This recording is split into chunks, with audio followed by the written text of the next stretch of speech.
নমস্কার। আশা করি সবাই ভালো আছেন। ভালো থাকাটাই স্বাভাবিক। আর ভালো না থাকাটাই অস্বাভাবিক। তো বলছি যেটা, দার্শনিকরা মানুষের মনকে তথা দুটি ভাগে ভাগ করেছে। একটি হচ্ছে বস্তুবাদ এবং দ্বিতীয়টি হচ্ছে ভাববাদ।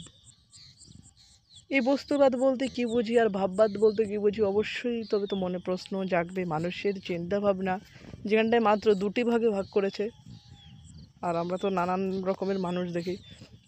তো সেই দিক থেকে দার্শনিকভাবে যেই ভাববাদের বস্তুবাদের দুটি রয়েছে, বস্তুবাদের মূল বিষয় হলো জগতে এমন কিছু আছে যেগুলো আমরা দেখি না, অর্থাৎ জগতে আমরা অনেক কিছু আছে যেগুলো উপস্থিত থাকা সত্ত্বেও আমরা দেখতে পারি না। এটা হচ্ছে মূল বস্তুবাদের লক্ষণ কথা। উদাহরণ হিসেবে বলা যায়, সমুদ্রের জলে অনেক মণিমুক্ত আছে যেগুলোকে আমরা দেখি না, খুঁজে পাই না। হ্যাঁ, এরকমই। এবার সেই জায়গাটায় বস্তুবাদের বিপরীতে আছে একটি ভাববাদ।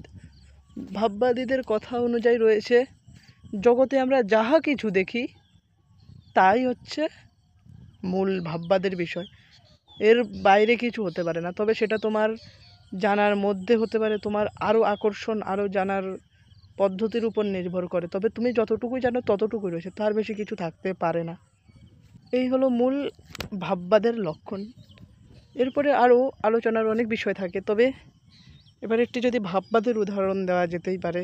তবে এই ভাববাদের উদাহরণ দিতে গেলে বিষয়টা অনেক বড় হয়ে যায়, কেননা ভাববাদকে আবার নানানভাবে ভাগ করা হয়েছে, বস্তুবাদকেও। সেটি নয় আরেকদিন আলোচনা করব। আপনারা যদি কমেন্টে জানান অবশ্যই আলোচনা করব। তবে এই জায়গাটায় মূল বিষয়টা এটাই যে, তাও একটি ভাববাদের উদাহরণ দিই। সেটা বার্কলের ধারণা অনুযায়ী, বা একজন ভাববাদী দার্শনিক বার্কলে, তার মতে বলছে মূল ভাববাদ বলতে এমন জিনিস যে, আপনি একটি ঘরের মধ্যে রয়েছেন, ঘরে একটি টেবিল দেখতে পাচ্ছেন, টেবিলের রং দেখতে পাচ্ছেন। যখনই চোখ বন্ধ করবেন, অর্থাৎ আপনার কাছে কিন্তু সেই টেবিলটি আর উপস্থিত থাকবে না। অর্থাৎ আপনি যা প্রত্যক্ষ করতে পারছেন, অর্থাৎ যাই আপনি সরাসরি উপভোগ করছেন বা দেখছেন, প্রত্যক্ষ করেছেন, সেগুলোই বাস্তব। অর্থাৎ এটা হচ্ছে ভাববাদের মূল বিষয়। তো যদি ভালো লাগে অবশ্যই জানাবেন।